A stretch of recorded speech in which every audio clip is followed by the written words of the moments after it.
बक्सर घाटी पर दावा नहीं ठोका।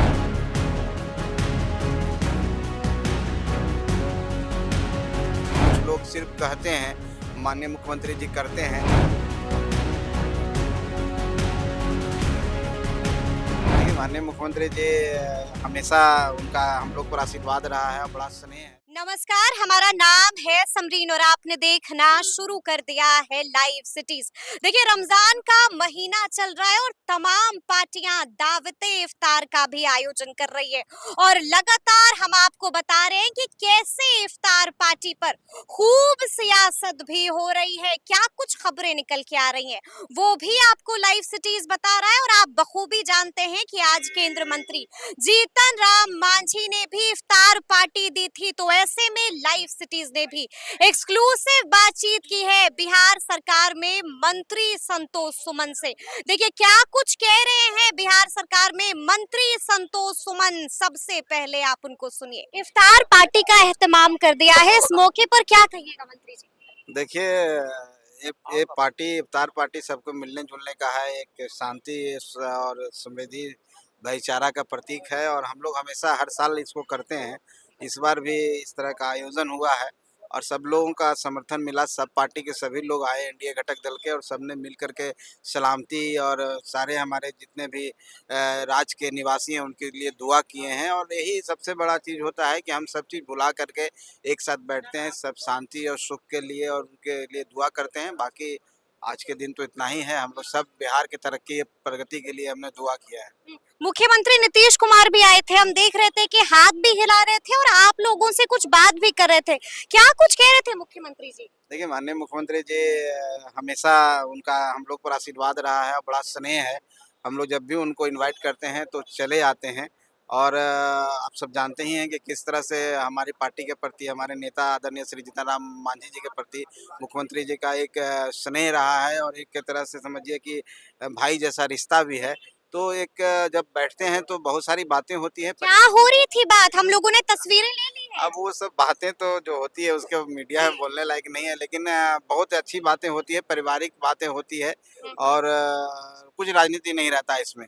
तो उनका स्नेह इसी तरह से मिलता रहे, यही हम लोग चाहते हैं और आप सब भी इस तरह से नोटिस करते हैं, इसलिए आपको भी बहुत धन्यवाद। अच्छा, हम ये भी आपसे जानना चाहेंगे कि आपने देखा होगा कि मुख्यमंत्री नीतीश कुमार ने भी इफ्तार पार्टी का आयोजन किया था, लेकिन उससे पहले एक पत्र निकल जाता है और कई सारे मुस्लिम संगठन है जो इसका बहिष्कार कर देते हैं। इस पर आपकी क्या राय? देखिए, जहाँ तक मैं वहाँ गया था और सभी लोग आए थे, समाज के सब वर्ग के, और जो संगठन के आप नाम ले रहे हैं हम समझते हैं उस संगठन से भी लोग आए थे और इस तरह का बातें चलती रहती है, कुछ राजनीति भी होती है और मुसलमान छिटक रहे हैं संतोष जी, घबराने की बात है ये नहीं तो। नहीं, ऐसी कोई बात नहीं। माननीय मुख्यमंत्री जी ने जितना मुसलमानों के लिए काम किया, हम समझते हैं कि कुछ लोग सिर्फ कहते हैं, माननीय मुख्यमंत्री जी करते हैं।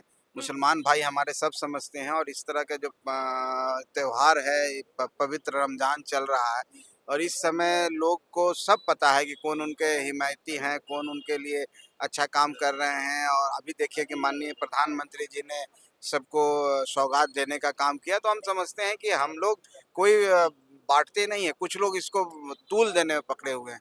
कुछ लोग ज़बरदस्ती किन्हीं से किसी संगठन के द्वारा बुलवा दिया जाता है कि हम बॉयकॉट करेंगे, बाकी ऐसे धरातल पर बुलवा दिया जाता है, षड्यंत्र रच दिया गया है। उसको मान के चलिए, लेकिन इस तरह आम जनता में इस तरह की कोई इशारा बात नहीं है। किधर है? अब किसी के ऊपर किसने बहका दिया हम मुसलमानों को? किसी का नाम नहीं लेना चाहते, आप समझदार हैं, सब समझते हैं। चिराग पासवान नहीं पहुंचे संतोष जी?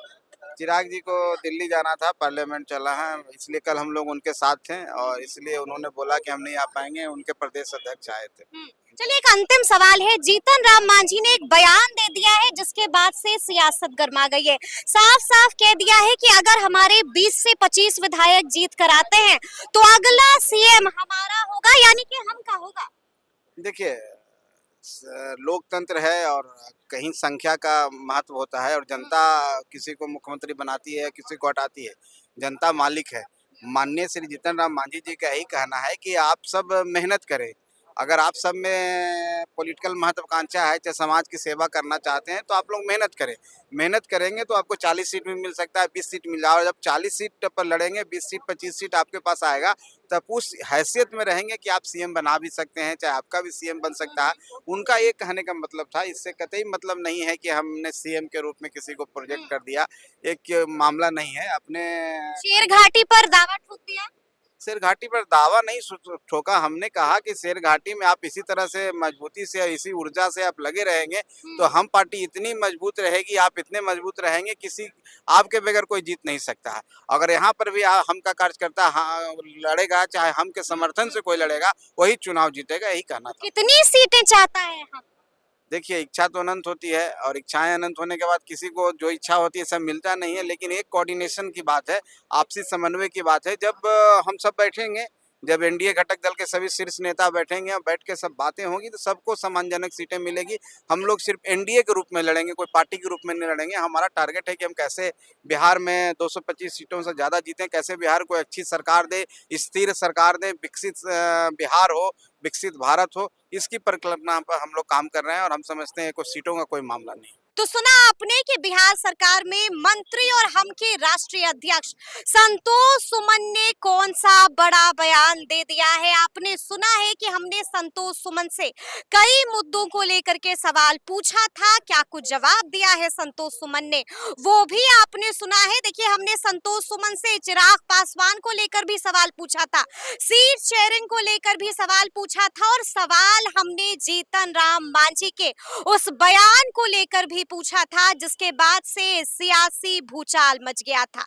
क्या कुछ कहा है संतोष सुमन ने, वो भी आपने सुना है। तो फिर ये पूरी बातचीत आपको कैसी लगी है, कमेंट करके हमें जरूर बताइएगा। तो ऐसे तमाम अपडेट्स के लिए बिल्कुल ऐसे ही हमारे साथ बने रहिएगा और देखते रहिएगा लाइव सिटीज। बहुत शुक्रिया।